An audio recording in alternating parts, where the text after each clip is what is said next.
Bonjour, donc j'espère que le premier mini défi s'est super bien passé. On commence maintenant une vidéo sur les opérations de base. Juste pour vous dire, j'ai renommé un peu mes fichiers. Là, j'étais rendue à 2, mais je les ai renommés parce que le 1 avait pas de numéro, ça marchait pas avec les vidéos. Donc j'ai fait un petit travail de renommage. C'est pour ça qu'on est rendu au numéro 4 que j'ai créé, que je viens de créer pour cette vidéo. Et que j'ai linké ici dans mon CSS, dans mon HTML pour que tout marche. Donc, on est rendu là. Parfait. Les opérations de base, qu'est-ce que c'est? Je vais juste ouvrir dans... Ah. Super. Les opérations de base, qu'est-ce que c'est? Ben, en fait, c'est des opérations genre des plus, des moins, des divisés, puis des multiplications. OK? C'est très similaire aux mathématiques, donc on ne passera pas tant de temps là-dessus. Par exemple, si j'ai une constante, on va utiliser un let. Un let, on va avoir un nombre 1, par exemple, qu'on va donner 1 pour le moment. Et, ou attends, on va donner 2, voilà. Et je vais avoir un let avec un nombre 2 pour le moment, qu'on va donner 5, par exemple. OK? Donc, si je console log mes deux choses, donc nombre 1 et nombre 2, ici, on ouvre nos... Voilà. J'ai le chiffre 2 et le chiffre 5. OK? Maintenant, si je veux les additionner, donc on va rester avec un console log pour l'addition. Ici, je vais vous mettre un commentaire. Pour l'addition, tout simplement, on va faire NB1 plus NB2. Et là, ça nous donne 7. Donc, on peut faire exactement la même chose avec la soustraction. Donc, je vais juste ici marquer opération de base. Voilà. On peut rajouter ça avec un moins. Donc, ça nous donne moins 3. Hein? 2 moins 5, ça nous donne moins 3. On peut faire un fois, ici, qui va nous donner 10. 2 fois 5 égale 10. Et on peut faire un divisé, qui nous donne 0.4. Donc, 2 divisé par 5 égale 0.4. Ensuite, on peut faire aussi des opérations avec des précédences. Okay? Donc, pareil comme en maths, on peut, par exemple, si on crée une nouvelle variable, donc on veut un let, qu'on va dire que la nouvelle variable, on va l'appeler résultat, ok? Voilà. Et résultat, ben, en fait, on veut que ce soit le nombre NB1 fois NB2 plus NB3. OK? Maintenant, comme que c'est en ce moment, et là, il faut que je le console log. Donc, on va mettre résultat. OK. Là, juste pour pas nous mélanger, on va ici mettre ça en commentaire. Comme ça, on va avoir moins de choses dans la console. Voilà. Donc là, on a 20. On a fait 2 fois 5. Donc, on a fait 10 plus 10, ça nous donne 20. Mais si on voudrait faire 5 plus 10 avant et qu'on voudrait faire 2 fois 5 plus 10 ensemble, ce qu'il faudrait qu'on fasse, donc si je copie ça ici, j'avais pas besoin de copier ça, c'est de mettre des parenthèses. Comme en mathématiques, comme vous faites en mathématiques. Donc, vous le faites déjà. Donc là, si je fais ça, j'enregistre. Ça a déjà été déclaré, donc il faut juste que j'enlève ici mon let. Hein. On l'a déclaré ici, on n'a pas besoin de la redéclarer, mais on peut la réassigner. Donc, on peut mettre un nouveau égal. Voilà, donc ça nous donne 30, parce qu'on a fait ça ici avant de faire ça ici. Donc, c'est comme les mathématiques, et ça, vous pouvez l'utiliser dans le console log, ou vous pouvez l'utiliser directement dans la variable. OK? Et là, si je change, par exemple, ça pour 20, ben, mon chiffre ici, ça va changer pour 300. OK? Donc, tu peux changer tes chiffres. Nous, on utilise vraiment les chiffres qui sont ici. Donc, c'est ça pour les précédences. Maintenant, si on veut regarder si quelque chose est égal à quelque chose. OK? On va juste mettre ça en commentaire. Écoutez-vous pas, dans les notes de cours, je les décommente toujours. Là. Maintenant, on va vérifier la valeur. Je vais l'écrire comme ça, là. OK.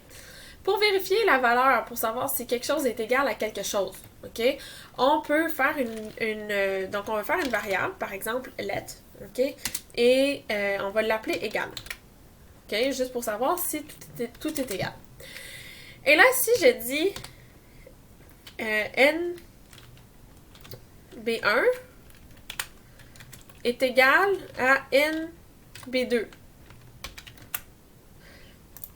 et que là, ici, je dois console log égal. Regardez, ça me donne false. OK? Égal, comme ça, c'est pour assigner. OK? Quand on en met juste un, c'est pour assigner. Donc, ma variable égale, elle égale le nombre 1 égale nombre 2. OK? La même chose ici, par exemple, ma variable résultat, elle est assignée à la valeur de NB1 fois NB2 plus NB3. Quand on veut dire que quelque chose est égal, si on dit 2 plus 2, si on dit 2 égale 2, c'est vrai, hein, 2 ça égale 2, mais 4 égale pas 2, alors on doit mettre 2 égale. OK? Par contre, les 2 égales ne prennent pas en compte le type de la valeur. OK? Donc mon NB1, on se rappelle ici qu'il est maintenant à 20. Si ici je mets un 20, oups, comme ça, on va regarder si ça nous fait vrai ou faux. Ça nous fait vrai, OK? Par contre, ça ici, c'est un chiffre. Hein? Si je console log aussi, si je console log avant, ici, je mets le NB1, le nombre 1, ben, on a 20. Puis, si je console log, ben, en fait, ça, si je console log, tel quel comme il est, 20, on voit ici que le chiffre est en bleu, les lettres sont en noir. Donc, le 2 égale ici, ça ne prend pas en compte le type de la valeur. 20 est égal à 20, c'est les mêmes caractères. Si je veux que 20 ici, ce soit vraiment un chiffre, puis que si c'est pas un chiffre, on ne me le mette pas. On met pas le égal, on met pas vrai, on met faux. Je dois ici rajouter un troisième égal. OK? Troisième égal, j'enregistre, ça devient false parce que maintenant, je prends en considération le type de la variable. Donc, ça ici, c'est une variable string, ça, c'est une variable number. Le 20 en number n'est pas égal au 20 en string. Mais si je ne veux pas prendre en compte le type de ma variable, j'en mets que 2. OK? Maintenant, si je veux regarder si c'est vrai que le NB1 n'est pas égal à 20, je veux voir si c'est pas égal, je rajoute un point d'exclamation. OK? Donc, si le NB1, puis là, on va mettre un autre chiffre, mettons qu'on met 19. OK? Puis juste pour nous aider, ici, on va le copier, on va le ramener juste ici pour pouvoir l'avoir plus haut. OK? Fait que là, on le sait que notre NB1 est égal à 20. Nous, on veut savoir si la variable égale, on veut savoir si NB1 est pas égal à 19. Donc, d'après vous, ça devrait être quoi? Et là, je peux enlever les quotes, on va le mettre en chiffres. 19, par exemple. Ben, ça va être true, parce que NB1, c'est égal à 20. Si je mets 20 ici, pour savoir si NB1 est pas égal à 20, ben, ça devient false parce que NB1 est égal à 20. OK? Donc, en résumé, un résumé super rapide, les choses qu'on a, dans le fond, je vais vous offrir ça comme ça ici. 1 égale, c'est pour l'assignation. 2 égale, c'est pour savoir si... Je vais vous mettre ça comme ça. 2 égale, c'est pour savoir si les valeurs à l'intérieur de la variable sont égales. Peu importe le type de la variable. OK? Et je vous copie ça ici. 3 égale, c'est pour savoir si les valeurs sont égales en prenant en compte le type de la variable. OK? Et dans le fond, quand on rajoute ici, quand on rajoute ça en avant des égales, c'est pour dire pas égal.